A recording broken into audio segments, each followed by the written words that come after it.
it can be extremely overwhelming for me, a person who's like very introverted and used to living alone in a quiet environment, to have really loud all of the time. Kids are talking, the adults are talking, and they're like all just talking. I don't know who's talking to who sometimes.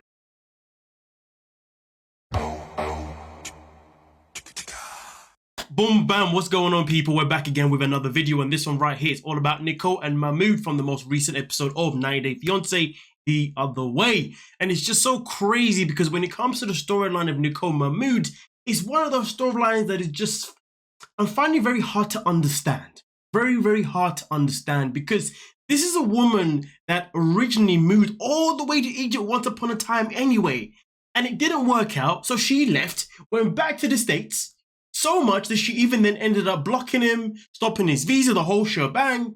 And then all of a sudden she does a full 360 and now decides that she wants to be on the TV show, and she's now going to go back to Egypt and try again.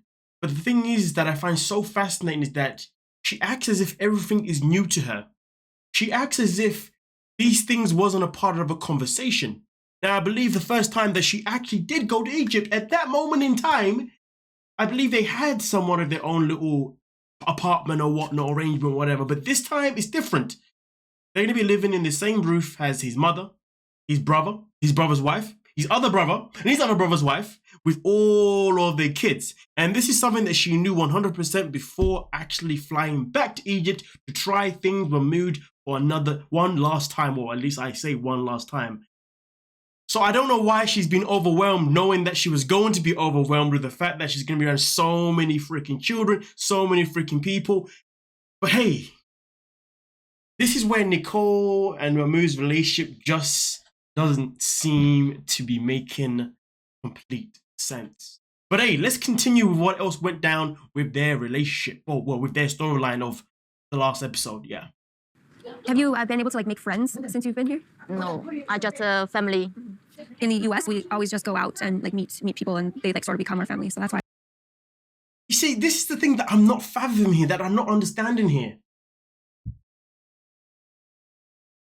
She knows the rules, she knows how things work, but she's already asking, obviously, the wife of the brother, who I believe is from China. Have you been able to make friends since you've been here? And to be fair, the wife pretty much says, without saying it, that no, because I'm pretty much a prisoner. I don't really leave the house, not really allowed to, because family's here and the family is my friends. And also on top of that, if I do leave the house, then I'm only leaving the house to get some food for the family. And that's about it. So in this conversation right here, Nicole's obviously expressing the fact that she wishes the things could be like America. But you're not in America though, you're in Egypt. And you can't tell me you didn't know these, I don't know if I want to call them stipulations, rules, cultural standards, I don't know, because it is kind of booky, to be honest with you, that you're not really allowed to go out there and mingle with other people. But hey man, everybody's different depending on where they are from and obviously how things are done within their country, you know what I mean? So at the end of the day, when you go to another country and things are set in stone the way they are, you haven't got a choice but to respect it. And if you can't respect it, well then all you gotta do is book a flight and go to another location that can give you the freedom that you are looking for. And again, this is something that she was already aware of, hence why she left in the first place. But she's asking all these questions if they're fresh questions, which is so bizarre to me.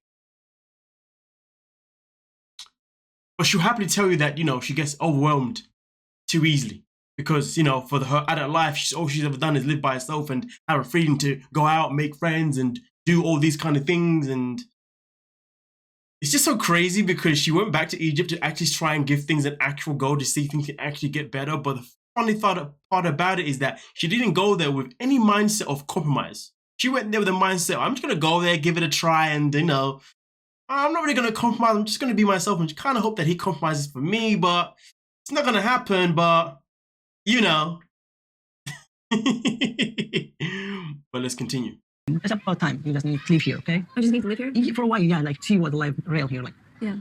All your problems well gone. Alright, boom. I know obviously the video was quite fast right there and it's very hard to understand, but it's okay. I'll translate it for you. You know what I mean? Man's got to protect the channel based on copyright, but listen, boom, bam. So Nicole in this situation here is suggesting that they go out and look for an apartment, that they can live in their own apartment, so therefore she can live how she wants to live and be able to walk around however she feels fit without having to worry about someone else being able to see her pretty much, I guess, bar ass naked, right? Which makes a lot of sense. But here's the thing though. Why wouldn't it have not been a conversation for them to get their own apartment before she even went there? Because this isn't their first rodeo. This is their second try now, okay, of her being there. And really and truly, she should have been like, if I'm going to come back, well, I need this, this, this, and that. And then Mahmoud could have been like, well, I can't really give you this, this, and that. Or he could have been like, you know what? Let's do this, this, and that. Because that's how conversations are supposed to go, right? Give or take. But no. But it's crazy because Mahmoud is probably one of the hardest characters so far to really figure out, because he knows what she's like. He knows what headache that she brings to the table. But the fact that he sat there while she's talking about we should get our own apartment, he sat there and said, no, we should stay here, give it a chance, and everything will just, all the problems will solve themselves. In some situations, that might work. But does he not know who he's actually married to? Like, or is he married now? Right, they're married already? I forgot now. No, they are married. Yeah. Either way. Does he not know who he's in a relationship with? She was a headache the first time round. She's a headache the second time round, and you're expecting her to be in an environment where she's extremely uncomfortable for things to hopefully get better. I mean, listen, miracles can happen. So I guess it's a matter of hoping that that miracle does generally happen. Boy, Mahmoud, for me personally, he's acting so oblivious to who she is, to her behavior, how she acts, her disrespect to the culture, not even disrespect, how she just doesn't care to want to respect the culture, how she still wants things to be done the way she sees fit. But he acts as if like she's not doing these things, as if like he behaves as if like he's finally going to get her in this position where he's going to be able to control the narrative. Bizarre. Like, bro, read your woman. If you can't read your woman, then that's a big red flag. Not on her behalf, on your behalf. Because one day she's going to come out with some mad stuff and you can't even act surprised because you should have seen it coming. People talk about how other people can be red flags, but people never talk about how you ignoring a red flag means you are part of that red flag. He is a part of the red flag because he's ignoring the red flags. Therefore, he's his own red flag for ignoring the red flag. That I need to do that, and so like the fact that you forced me to do it Well, is I never- ridiculous. You I do never- force me. No, Yes, you but do. what I did first. By like saying I don't want to be with you if you don't. No, That's this at ridiculous. Alright, boom. So these two are still talking about how she dressed. She's saying that he has forced her. He has forced her to dress down. He has forced her to not be able to dress how she wants to dress. You know, there's a fine line between force and just what you're supposed to do. You're living in a country where this is what you're supposed to do.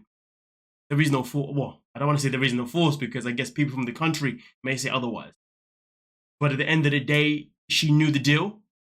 So for her to sit there and say that you are forcing me to dress the way I don't want to dress is bizarre because you had the choice to not come back.